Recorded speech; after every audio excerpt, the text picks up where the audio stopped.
This dress. This is where the story begins and where it never ends. A garment of pure silk and lace, a symbol of hope. But at Blackwood Manor, this dress is not a relic. It is a magnet for misery and a source of absolute physical cold. The spirit that haunts these walls is Elara, a bride who perished on her wedding night. But her haunting is not rage. It is profound, paralyzing sorrow.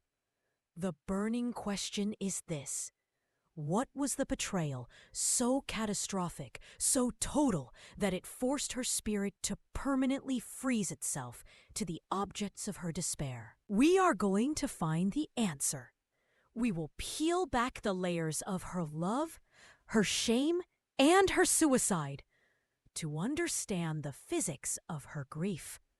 Only then can we explain why the ghost of Elara generates a cold that can extinguish life itself. Elara's love for Arthur was the only warmth in her aristocratic life. She was utterly devoted, believing every word of his promise of forever. He was dashing, persuasive, and utterly convincing in his love. A convincing, beautiful lie that would eventually become the weapon that ended her life.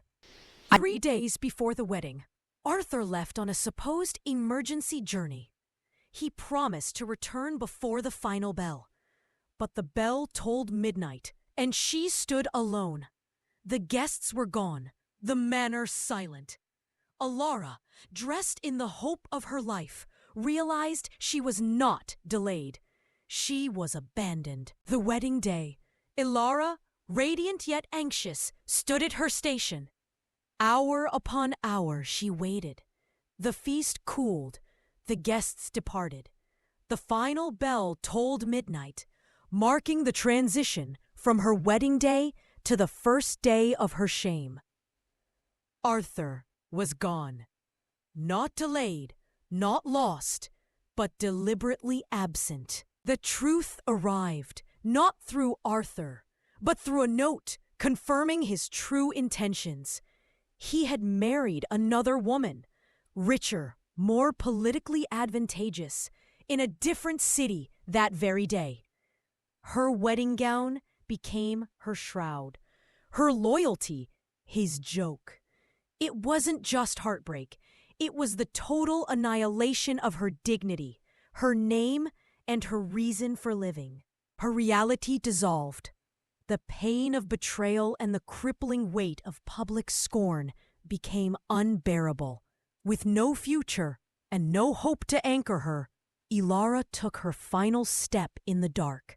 She gave her last breath to the manor, ensuring that where her life ended, her haunting would begin. When Elara's spirit departed, it did not ascend, it fractured. Her devastation was so potent that it created an immediate, powerful psychic shockwave. This was the birth of the haunting. The cold was not subtle. It was instantaneous. The mirror she last looked into cracked, and objects she touched were instantly locked in ice. Her betrayal occurred the moment the wedding day ended. And so, time itself became an enemy. The grand hall clock at Blackwood Manor, a timepiece that had run flawlessly for centuries, is now forever stopped at 12:05 a.m. A perpetual monument to the first moment of her everlasting shame. Her emotional agony is expressed through the senses. Visitors report an overwhelming, suffocating scent of fresh orange blossoms in the empty ballroom, a ghost perfume. And sometimes, from the old piano where she and Arthur practiced their wedding song, a single sorrowful key is struck, a final ghostly lament. The physical manifestation of her despair can be terrifyingly intimate. On cold nights, investigators have documented the appearance of a perfectly formed, ice-cold handprint on the furniture or windows. It is Elara reaching out, but the touch is not one of longing, but one of absolute paralyzing cold, the ultimate barrier against human kindness. And always, there is the window, the center of her curse. When the storm rages, she takes up her post, forever reliving the moment of her abandonment. Her vigil is a warning. Do not disturb the heartbroken bride, for her pain is contagious and her touch lethal. Elara, the heartbroken bride, found the pain of betrayal so great that she could not let it go. Her spirit remains a perpetual echo of that shattered moment, binding itself to the very air of Blackwood Manor. And so, her story is a chilling reminder. Sometimes, the greatest prison is built not by stone walls, but by a lie.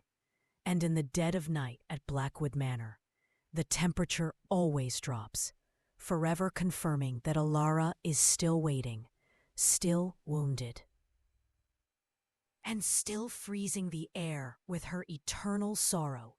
Her vigil continues, an unending testament to a promise that was broken and a tragedy that refuses to end. Centuries have passed since Elara's heartbreak. Blackwood Manor stands, but it is a shell. No family dares to inhabit its halls, for the chilling presence of the heartbroken bride has claimed it utterly, driving away all warmth and all life. The local villagers speak of Elara in hushed tones, warning outsiders of the manor's curse. They know the signs, the sudden gusts of frigid air, even on a summer's day, the phantom scent of orange blossoms carried on the wind. For them, Elara is not just a story, but a constant cold threat. Few dare to venture inside, but those who have return forever changed. They speak of a cold that isn't just physical, but spiritual. A cold so profound, it feels as though the very concept of joy has been ripped from your soul, leaving only a hollow ache. It is Elara's pain, shared.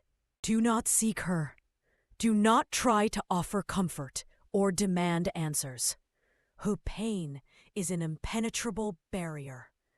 To approach her is to invite her endless sorrow into your own heart, to feel the chilling despair of a love that was murdered by a lie.